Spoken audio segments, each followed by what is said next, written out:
Yes. Thank you. Thank you. Hello, everybody. Once this gets up, you'll see a sign that says Georgia Society of Professional Engineers, so you'll know you're in the right place, right? I appreciate you coming tonight, and before we get started, can we give a round of applause for Steve, because he has made this work out of bits and odds and ends and paper clips and staples and rubber bands. Yeah. Yes, yes. So I wanted to talk to you about mind traps, specific engineering mind traps. So, you know, you may have heard the term cognitive bias, and there's definitely an overlap with the term. And one of the ways that you can think about it is, what is our perceptual frame? And sometimes we have perceptual frames and we're not even aware of them. And as humans, they tend to fall into some categories. So we'll talk about those. Why you guys, right? Well, professional engineers, you may think, you know, okay, so we're pretty skilled. You know, we've been through tech schools, we've taken tests, we've gotten licensed, we've had, you know, lots of experience. But most of you, I would say, are mathematically inclined, analytical, understand a lot of complexity, and even a lot of moving parts that are dynamic as they move together. So along with that, not only very clearly analytic and logical, but you don't often see analytical, logical people that are also curious, innovative, and creative. You know, so you know, you tend to have a little stripe running through you of like innovation. Would you say that's fair? Okay. And yet, so if you imagine that, you can have the complex analytical reasoning and pay attention to small details. So you see the tree, you see the forest. You see the tree, you see the forest. Don't forget that screw. Wait a minute, it has to be what? You know, 1/48th of an inch smaller than that one next to it, right? You know, you guys can keep track of that.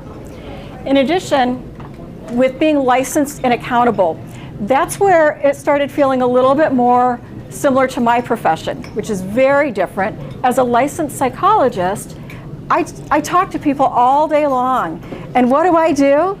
I get them to talk about their emotions and their beliefs and their perspectives and what's causing them problems. You know, in some ways, a lot less complicated than what you do, and in some ways, a lot more complicated.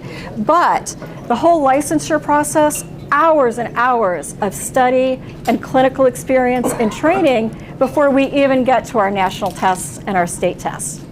So, and the accountability can be pretty heavy as well. You know, how many of you guys have to interact on teams of people? Okay, so you have multifunctional teams, not necessarily interdisciplinary in that they're not sciences, but you have different areas of expertise that have to find the common language and talk to one another, right? So I'll just wander over here. Now, how many of you guys would say that you are open to change? Yes? Okay. Yeah. Conditional. What was that? It's conditional. Yes. So what might your change be based on? A change in a project that you've worked on recently. Well, the need for change may be driven by different things. It could be a differing site condition that was unanticipated in the original design. Or it could be the client changes their mind on something and they don't like the original design, they want to change something in it. Yes, I love that example. I mean, it wasn't a specific example, but what I love about it is non-human and human factors have to be considered in the changes that you make. You say open to change, but it's not seldom changed. Well, why would you change? You've had all this training and experience. I mean, come on. So you guys know why you're here, but why me? Why in the world would a licensed psychologist consider that they might be a good match for this topic? And I will tell you, I understand engineers. My father was a civil engineer. My paternal grandfather was an engineer. I don't know that they differentiated back then. He designed all the HVAC and plumbing for the naval shipyards in Seattle. And I am the one that holds on to those drawings because I think they're amazing. And I have his brothers, which would be my uncles, my dad's uncles, that laid out all the streets in Bakersfield, California.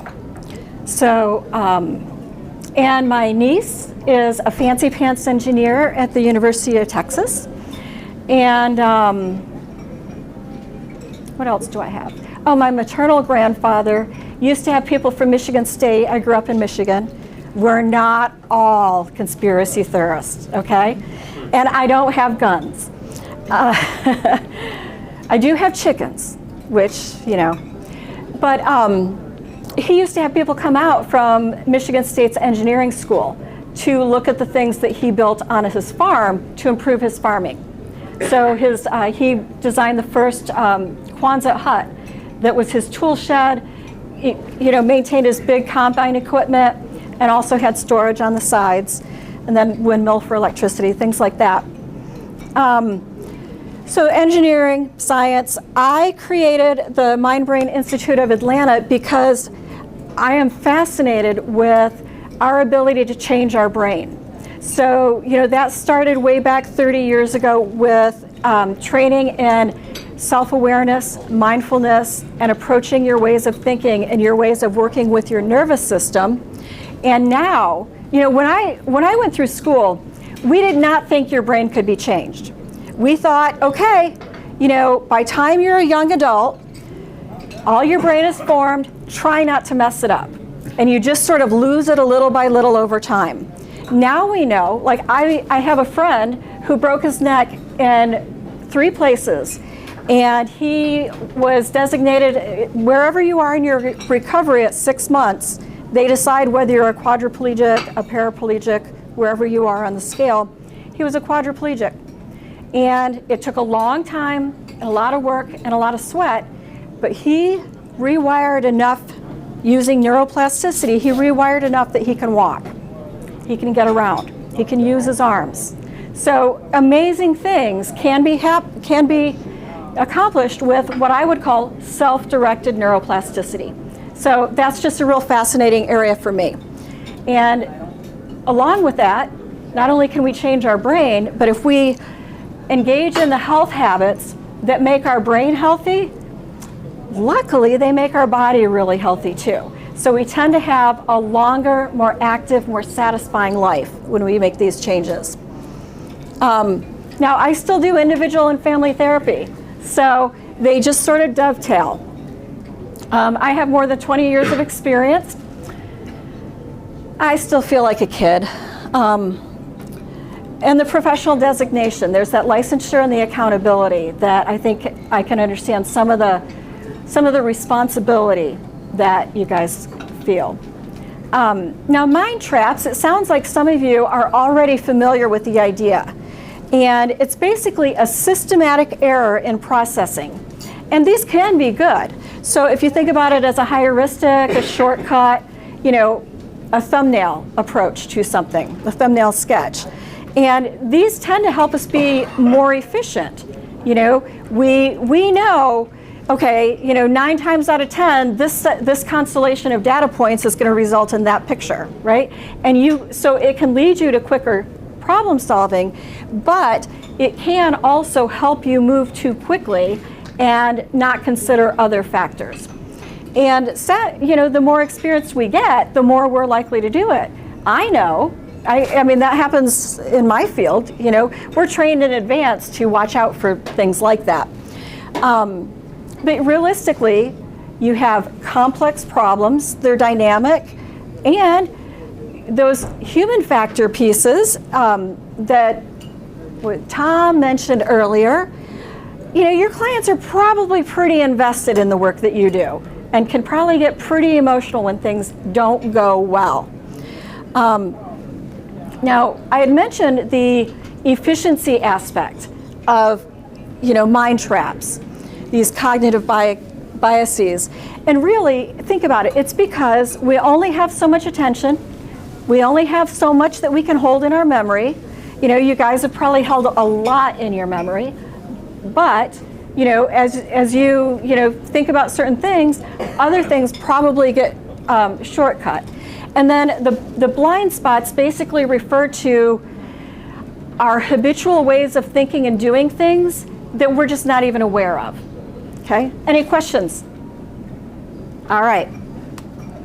Now, what I like about this graphic, that did turn out very well, but typically there's a bunch of, it's just a color over here.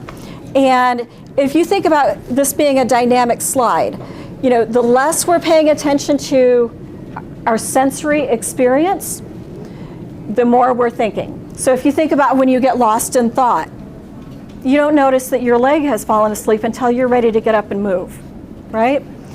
And so if you, as a therapist, people who ruminate really benefit from focusing more, teaching them to focus more on their sensory experience. There's something called a grounding exercise, where you basically try to remember, okay, what, super anxious, super worried, might be, ruminating. What are my 5 senses? Well, we've all known them since kindergarten. Smell, sight, taste, touch, hearing. And so you kind of walk through your sensory experience, and as you notice what you can hear, what you can see, if you can taste anything, if you can smell anything, hear anything, you can get out of that thinking trap. Not necessarily the mind trap, but the rumination or anxiety that's coming. Now, what's interesting about this, and this doesn't specifically relate to mind traps, but how it does relate, is that the less we're paying attention to what's going on around us, the more we're typically thinking. The more we're thinking, the more likely we are going to miss cues in our environment, right? And sadly, this often happens in our personal life too. Think about, you're working on a deadline, you've got a project, somebody comes in, tries to talk to you about something, and you sort of hear a note of tension in the person's voice, but you under-attend to it because you under-attend to the sensory experience of the tone, the volume, the tension in the voice, because you're busy thinking. So less sensing, more thinking, right? Now, think about how that applies to when this person is emotional. If you've missed the cues of their emotion, right, you're not thinking. If you are, okay, here's another way to put it. Okay, you're really frustrated. A really easy way to think about your emotional frustration experience. If you're in the green zone, you're happy, things are going well, you don't have that much to worry about, you just accomplished something wonderful, and it's all good emotion. Something happens, I don't know, somebody rear ends you, happened to me in September, somebody looks at something differently than you do and causes a slight argument, disagreement, that escalates. The more our emotion escalates, the less able we are to access good problem solving. So basically, when the brain goes red, it's not a good time to negotiate, it's not a good time to problem solve. The best time to do that is when the emotion is low. Okay, does that make sense? Big emotion, small brain. Small brain, big emotion. But you have to picture them as dynamic and shifting, okay? Now, mind traps are important because of that accountability piece. You know what it's like to have something not go well wrong. And when Roger and I were talking about this talk initially, we were just kind of spitballing a few major accidents that we could all, I'm not an engineer, but from recent news, it's not that hard to come up with big examples of people dying when engineering goes wrong whether from human factors or mechanical factors. Okay?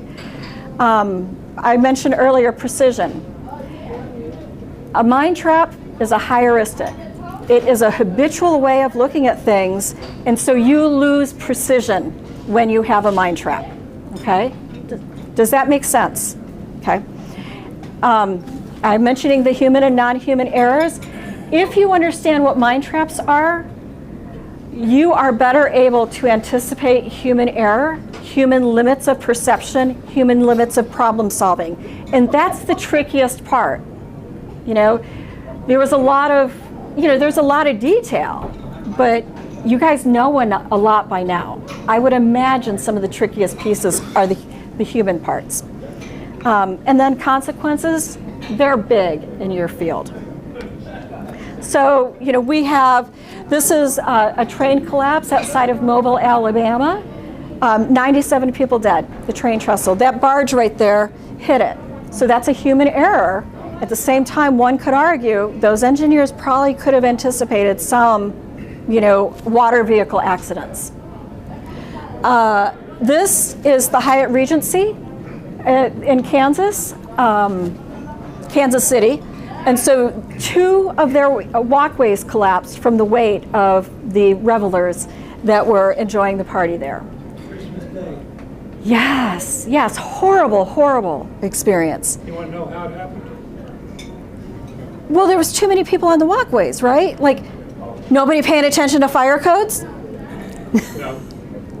Come on. Engineer designed it wrong. Really? The contractor didn't cut back and say, hey, we can't do this the way you designed it. They did their own design, and that's what's caused the problem. Well, I am interested to kind of circle back to how sometimes real clear engineering information gets overlooked, okay? Because obviously that happens. This is the Surfside condo collapse in 2021, okay? So that's a cadaver dog. No other need for explanation there. Now, when we know what our mind traps are, that knowledge is powerful. We can define some of the unknown unknowns. We can also now have more known unknowns. So we make that corner of the unknowns smaller. Now, think about this. We avoid information we don't like. You know, the Hyatt Regency walkway collapse. Oh, we don't like, you know, what is it, paying some extra dollars for whatever bolts. You know, we don't want to attend to that information, so we'll just ignore it. So we fail to recognize information that could lead to a more accurate outcome. So therefore, if we know what they are, our decision making is improved. Now the crazy thing, if you have a team that can be comfortable enough to openly discuss mind traps, and you don't just get there if you're not already there, but if you can work with your team to try some of the mind traps on, discuss them, sometimes with somebody who's an expert in team process, you can significantly improve your team functioning, the trust, the communication, and the cohesion across your team. And then of course you get better results. So dialing back about 20 years, I started out my career with several courses from Emory's MBA program. And I did a lot of leadership and organizational development. So, you know, that's where the team functioning expertise comes in. But if you know the Johari window model, you know, basically the known to others and known to self, that's pretty clear. It's no surprise in my house that, I don't know, I like chocolate and I like almond milk in my coffee. I know that, they know that, right? Not known to others. Okay, I've been thinking a little bit. I know this myself, known to self, others. If we remodel our house, we might want to get rid of the chickens. I have not broached that conversation to anybody else, okay? Don't tell. Not known to self, but everybody out here can see it. Well, let's pretend this isn't known to myself. I get a little nervous talking. in public like this. And that's why I'm doing it. I'm pushing my comfort zone. Now, let's say I didn't know that, but you guys could pick up on all the signs, right? That would be an example of not known to self, but known to others. So that would be a blind spot for me, but not a blind spot for you, okay? And the known, the unknowns, that's not known to me, not known to you. We are embarking on an adventure, and we do not know what we're going to get, right? Anybody have kids that went off to college and did not live in your home but lived in a dorm? Okay. You had some idea what college might be like for them, and they certainly had a picture in their head what college was going to be like for them, but you did not know exactly what was going to go down, and neither did they. You don't know that on June 6th they're going to get a flat tire and they're going to call you crying, and you didn't think that when they got their first apartment they were going to call you and say, I don't know how to turn on the water. Was I supposed to call someone? Right? Did you guys have that? Yeah? See, maybe we can shrink the unknowns. And with this, you can see how this bar can, you can have less hidden, you can have more hidden. You can have more unknown, you can have less unknown. And so attending to your mind traps allows you to move those lines. Am I talking loud enough? Yeah. All right, because I feel like I am. I mean, you guys seem to be there. The Challenger accident. This is a bit like the Hyatt Regency situation. We had some people that said, I wonder, so does anybody not know what this is? I think everybody knows this situation and probably even where they were that day when they got the news. So 73 seconds in the air and everybody watching wide-eyed, and it just blew up. Were you a teacher in a classroom? I was in college. Okay. Watching it. Yeah. In a class. Yeah. They just found last week a 20 square foot. Yes, in the ocean. Yeah. Well, the commonality with the Hyatt Regency is there were a couple of people that said, ooh, it's really cold this morning. I'm not sure the O-rings are going to hold up under this cold temperature when things constrict. And they looked around, they mentioned it, but everybody else seemed fine. So they let it go because there were backups. Well, the initial failed, the backup failed. And a new phrase was coined called groupthink. Everybody else seems fine with it. We'll ignore the information. So that's a mind trap, a cognitive bias. So you have to be comfortable. If you really want to kind of break down the power of some of these mind traps, you have to be comfortable saying, are we really looking at all the evidence? Okay. So nothing happened with the space shuttle for the whole program for 32 months while they investigated this. I mean, talk about powerful. And of course, if you were watching it, you know it was powerful. Now, yes, you can improve your mind traps. I would not be here telling you depressing information because it would be depressing if you couldn't change it. Now, research is suggesting that it is actually less powerful to work to root them out and get rid of them, and actually more effective to just simply learn what they are, develop understanding, and include our awareness in our problem solving. So it's sort of like accepting the new neighbor. You just incorporate them in, right? So steps of improvement take your own awareness, your own ability to remember what they are. Does this apply to me? Does this apply to my team? Of course, you can write it down. You can make a spreadsheet. You can do all kinds of things. But, just within yourself, awareness, memory, and then actually changing. Not just the, I wonder if there's a mind trap, but do you think we have a mind trap? All right, let's go through and look at this from all the angles, okay?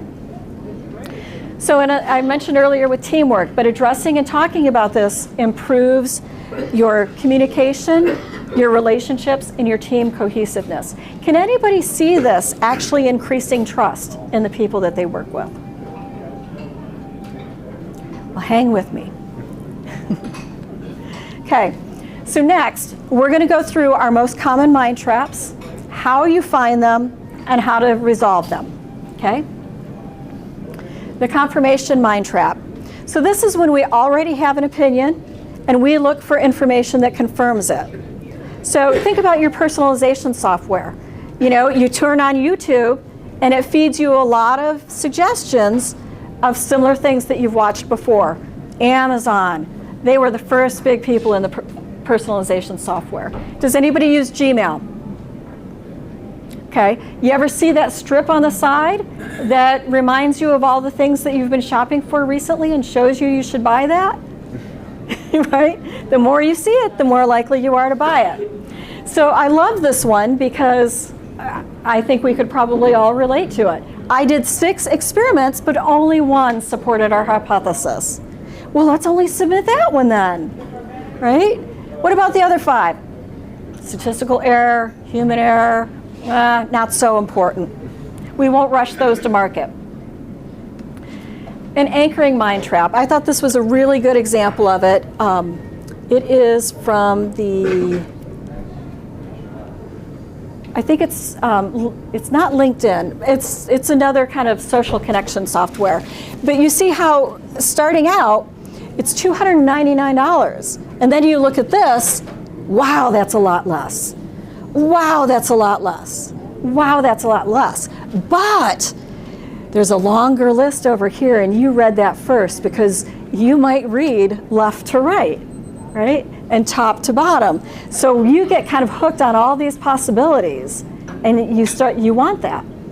And then it's almost a burden to get the free part, right? So that's basically relying too heavily on the first piece of information we receive. And do you guys know what the primacy effect is? Primacy, it's P-R-I-M-A-C-Y. You can test this with your own memory, but you are more likely to remember the first piece of information that you hear.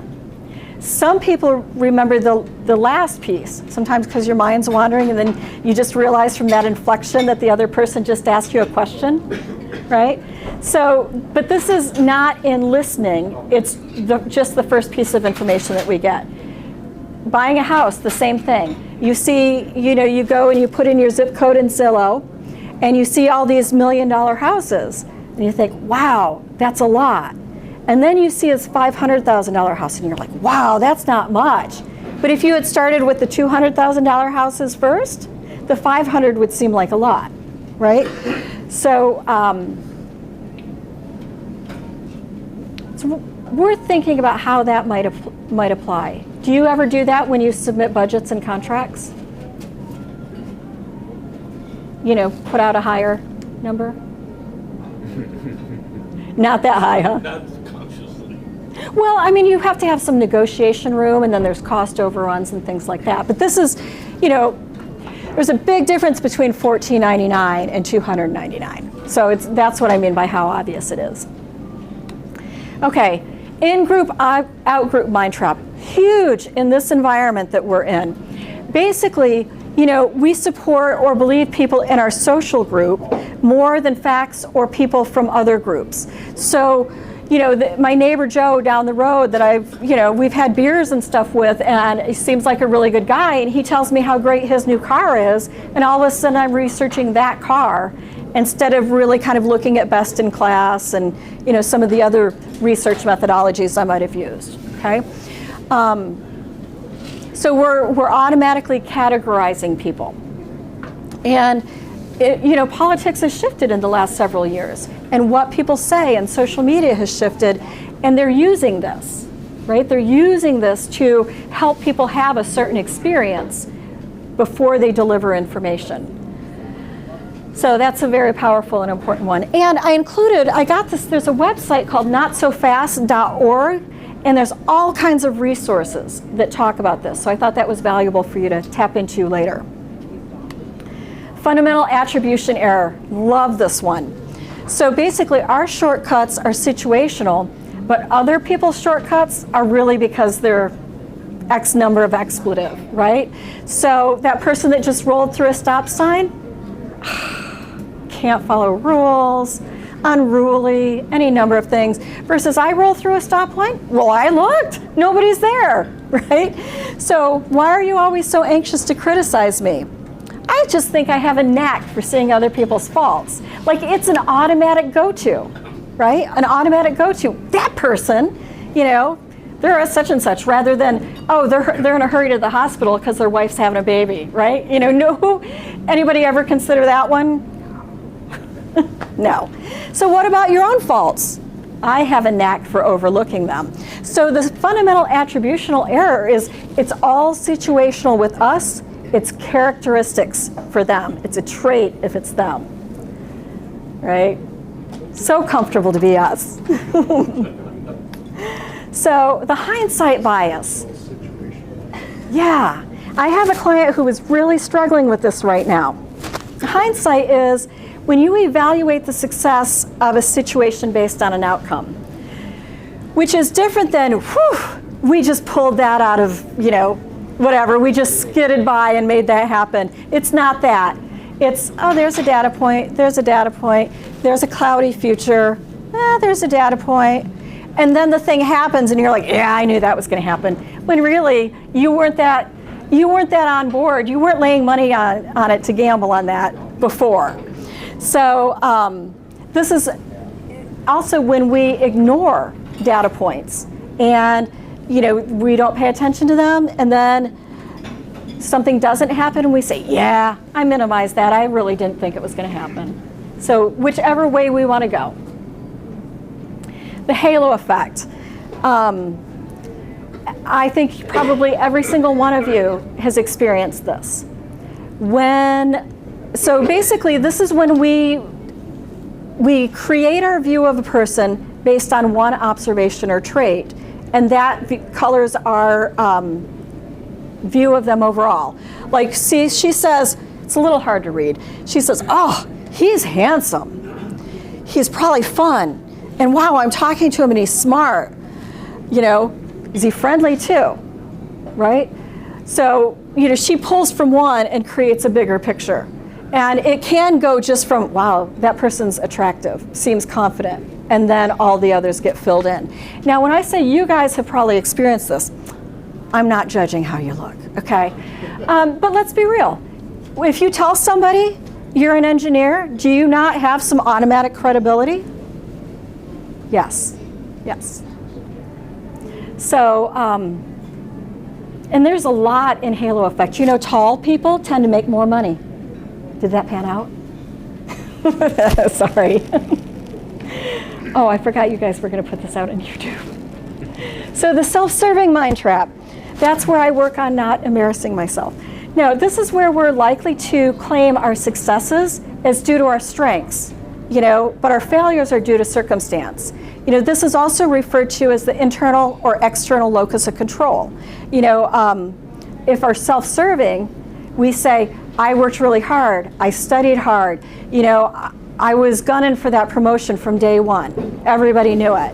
Somebody else gets it, the boss has favorites. That person was taking him out to buy beer all the time. Or he just got lucky, or she just got lucky, okay?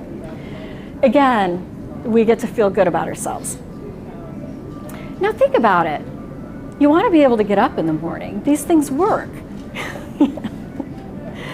Sunk cost, you guys may be familiar with this one. But basically, I know, I love this picture. We continue a behavior because we've already invested in it. So this guy, he's like, see how the ship, the little paper boat is sinking. He's like, we got to get rid of that anchor. No, I paid so much for it. It was expensive.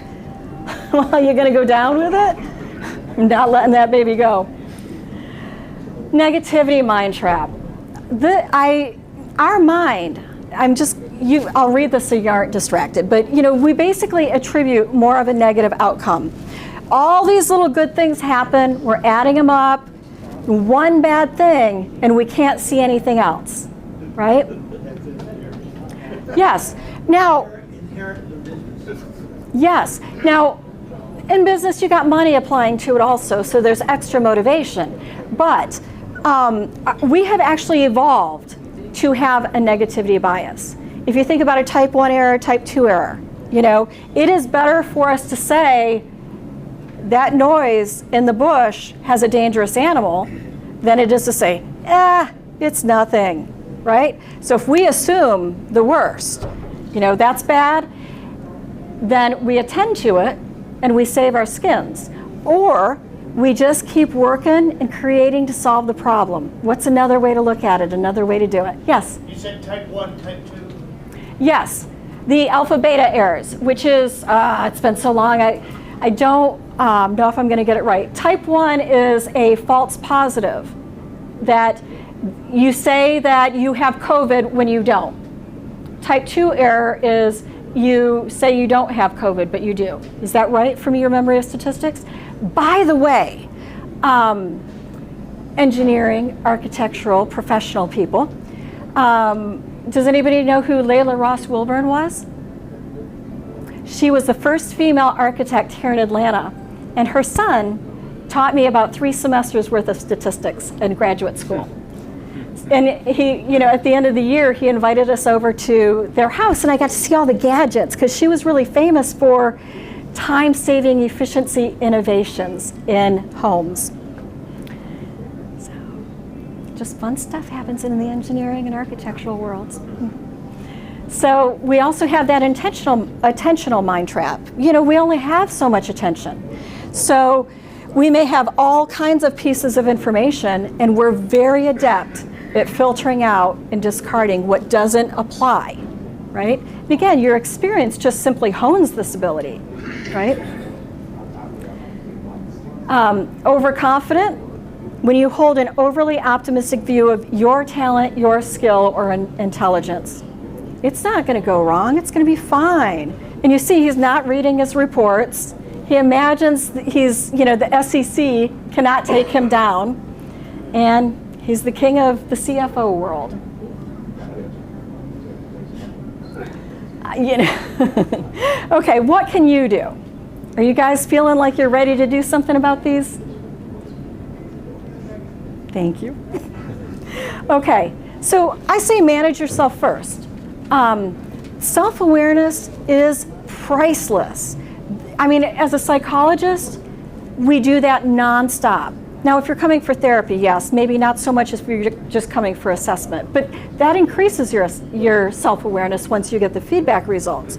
But basically, if you know how you tick, what makes you more emotional and in the red, more in the green, what some of these biases are, your knowledge there is priceless, because it's all about how you self-manage. You guys, because you're skilled and you're experienced and you're licensed, right? You know what went into that. You are probably the marshmallow kids. Do you know who those are? Phil Zimbardo was made famous in the 60s because of his psychology experiments, and he went on to become the president of the American Psychological Association. You can Google this, the marshmallow experiments. You don't have to remember Zimbardo, but basically they took these little kids and they said, okay, you can have 1 marshmallow or you can have 3. If you eat this 1 marshmallow, well, they would give 1 marshmallow. If you eat this 1 marshmallow before I come back, you had a marshmallow. But if you cannot eat it, I'll give you 3, okay? Wow, 3 marshmallows, I just explode. So these kids, it's all on video, and these kids are doing all kinds of adorable kid things. Some of them are sitting on their hands, some of them are singing, some of them like smell it and put it down. You know, one kid licks it, like, oh, I don't have to eat it, but if I could lick it, right? Anything they can do to not do it. That self-control, those kids that they followed for the next 20 years, those kids that could hold out for 3 marshmallows were significantly more successful than the kids who couldn't and only got away with 1, right? You guys are the marshmallow kids, right? You have self-control. And so when you have self-awareness and self-control that allows you to kind of manage, okay, let me think this through, let me not lose my temper, you know, I'm just going to hold back here and think this out. That is how you really harness the power of soft skills in your work. You also want to continue to develop curiosity. You know, when I work with people on changing habits and also changing their brain, curiosity is really important, because if you catch yourself, let's say, doing a mind trap, and you go, oh, I'm such a, I can't believe I did that again. You have just introduced a lot of negative emotion, uncomfortable emotion, that makes approaching mind traps uncomfortable. But if you say, wow, I just did that thing Diana talked about. I wonder what's going on with me that I fell into that in this particular situation. Well, let me kind of go through and think about that. Your mind is still open and comfortable and able to learn from what you figure out, okay? So curiosity instead of judgment is incredibly important. Your ability to reflect on the past, obviously, look back over what happened. Identifying what makes you uncomfortable. Do you remember that one I talked about where I said we avoid uncomfortable situations, uncomfortable conversations? Anybody married here? I mean, anybody avoid something uncomfortable? So do you guys know what a growth mindset is? Okay, they are teaching this in schools now. Would you like to tell us, just real quick? No, I don't have to put you on the spot. Okay. I know what it is.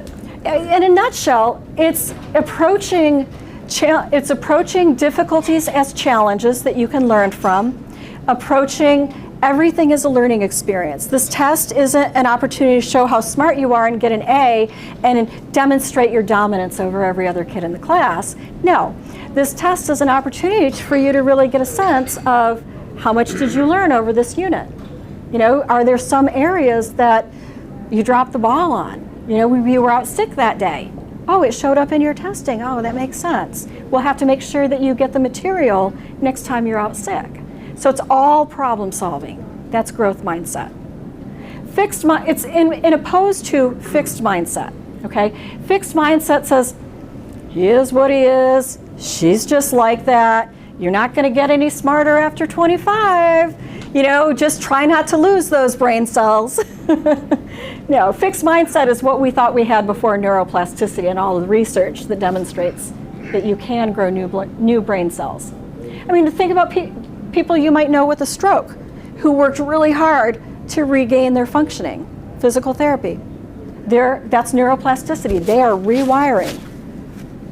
And if you do enough rewiring, that damaged area where the person has had the stroke, if they can, you know, and they're persistent and it's hard work, what you see is a lot of neural pathways around the damaged area. And eventually, if your brain is functioning really well, you sleep well at night, it clears out the things that aren't needed anymore, aren't working as well every day. You know, every day we have cells that die, right? Sleep, we clear them out. Next day we learn some more. Okay, so these things are all possible. Now, those were internal strategies, self-awareness strategies. In terms of cognitive strategies, how you think about it, look and evaluate the current factors. Did I blow my top because I was hungry, angry, lonely, tired? That's a classic. A fundamental attribution bias. I did not know until about a year into dating my husband that, wow, do I change when I'm hungry. He'd start feeding me stuff. Hey, do you want a snack? Hey, there's some granola bars in the glove box. Apparently, he learned that before I did. So remember the Johari window? Unknown to self. So another cognitive strategy, consider the opposite. So I think this is sort of a foregone conclusion for me. It's pretty obvious to me. But what if? You know, and you just start working through what the opposite situation would be. I'm trying to think of somebody was just giving me an example of this in materials engineering, and they came up with a different way of using a foam. You know, just think about it differently and what are the multiple applications. So seeking multiple perspectives. This isn't, you know, when we consider the opposite and we evaluate current factors, we're doing that inside of us, okay? Seeking multiple perspectives. Hey, Tom, what do you think of this? Hey, I forgot your name, Lucian. You know, and you bounce it off people. And that's, you know, where your casual conversations really can bring back gold. And then, of course, looking for disconfirming evidence. You know, don't take the, you know, the one study that worked and ignore those 5 that didn't. Most of all, this goes along with the growth mindset, but practicing intellectual humility. This is so tough, not because we are arrogant human beings. It's tough because you are a licensed professional with an ethical code, and you follow standards, and you stake your name and your reputation and your worry about other humans on the projects that you do. And so it's actually really important that you walk around as experts, right? But do you have to be those experts with each other in this room? You know, I don't know. That's legitimately a question. I don't know you well enough yet. But if you have a cohort of people that are in similar but different fields, and you regularly get together and you talk about what you're doing, they will bring different perspectives that you didn't consider. So that's very valuable. Brainstorming. Yes, and brainstorming. When 3 people throw something up there, do you say, oh no, that's never going to work, and that's dumb, and maybe that one? Do you do that in brainstorming? Well, you can. You can. But no, you're like, wait, we're just brainstorming, we're spitballing, it all goes up here, right? Everything, we're going to write down everything, because you don't know if it'll be valuable, right? I didn't mean to put you on the spot. There are no stupid ideas. Right. I didn't mean to put you on the spot, but yes, you can see how quickly you can see how quickly people get invested, right? But you need to add one other thing to that slide. Yes. Do the things that make you uncomfortable. Yes, I so appreciate that. You know, that's why I'm here. I don't like public speaking. I was so glad to see that this is a small group. So when we get out of our comfort zone, we grow. And on top of that, the more we do things that are actually uncomfortable, the more resilient we are. It's like, oh yeah, I survived that. I survived that. I survived that. And you realize, no blood, everything's fine. That's parents again. So 6 hat thinking, have you guys ever heard of this? This is another approach, and it may be a little touchy-feely, but how do you feel? I don't know that I would put this one first, okay? But it's really just, if you can remember the colors, you can remember the different perspectives. So we've got, how do you feel? What are the facts and figures? What's my thinking process? What are the good points in this? Like, what's strong and what's a little iffy? What was that? Pros and cons. Yes, the weaknesses, and then are there any new ideas? You know, okay, so in the Hyatt Regency walkway collapse, you know, the engineer saw that they were not heeding to his warning, right? I don't know what the timeline looked like, but could he, this is a no blame situation, okay? But are there other ideas? You know, because you work with the public and you work with some clients that do not understand what you do, I would imagine. And so they have priorities and you have priorities, and hopefully they overlap a lot, but sometimes they don't, and so you have to teach them. Okay, I pulled from several different resources for this. Yes. Predictably irrational, it goes through a lot of them. Edward de Buono, he's the one that came up with the 6 hat strategy, super helpful. Chip and Dan Heath are pretty highly regarded, and they go through better decisions. Daniel Kahneman, he's the guy that won the Nobel Prize.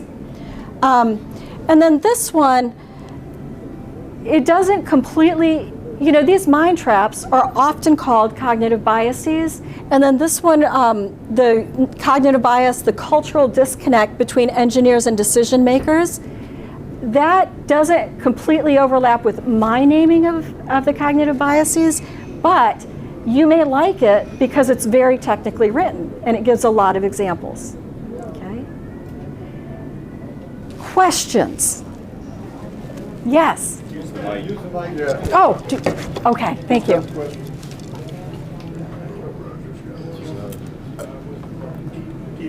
Keep in mind, folks, we've got about 10 minutes.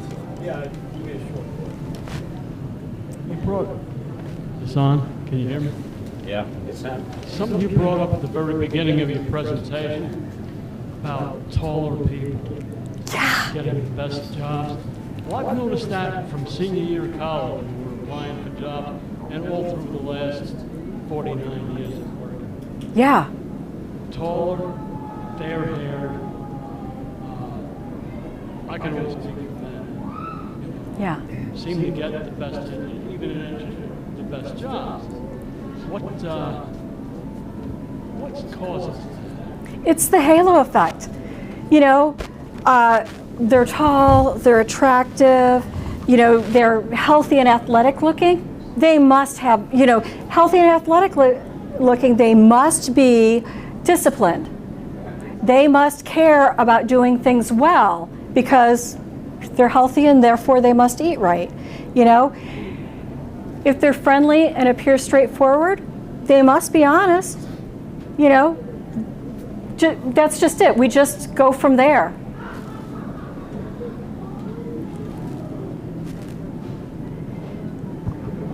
Thank you. I want to follow up on the third hat and one thing that's back from that, about thinking about your thinking. Yes. There's a whole notion of metacognitive strategies Yes. and the use of context that I think is really important in breaking out of this stuff. And I'll only give you an example from teaching as a college professor. I used to teach a study skills class, and one of the things I would do is, here's somebody who's taking pre-calculus, come in, go through your homework assignment and tell me why the teacher asked you to work that problem, those problems over here. Divide them up. Is this, concept formation, practicing for expertise, etc. Now, I have to admit, I got an answer one time I just loved. I said, why did he give you this 27 polynomials for factor? And the answer was, because he's a heartless bastard. But the point is, you get people thinking about why they're thinking about it, and it really makes a difference. And if you can teach them to do that in larger scale problem solving, where you get them to look at the context of the problem they're solving and see if they can change the approach by drawing the boundaries different in the context. Yes. It's a really useful way to get out of closed set thinking. Yeah, that was really a beautiful example. Were you guys able to hear that? Yeah, okay. Yeah, and what you also just kind of magically pulled out some curiosity. Why might that teacher ask those questions? And if they are willing to think about it and not just consider the person a heartless, then they might actually put themselves in the teacher's shoes and wonder what their perspective is. And now there goes off another light bulb. Yeah. I had a... Ooh.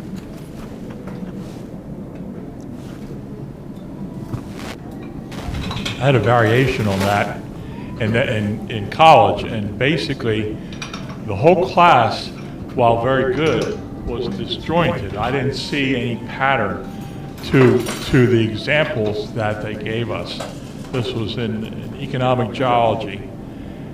And as I studied for the final, we were also told only one person in the class was going to get an A.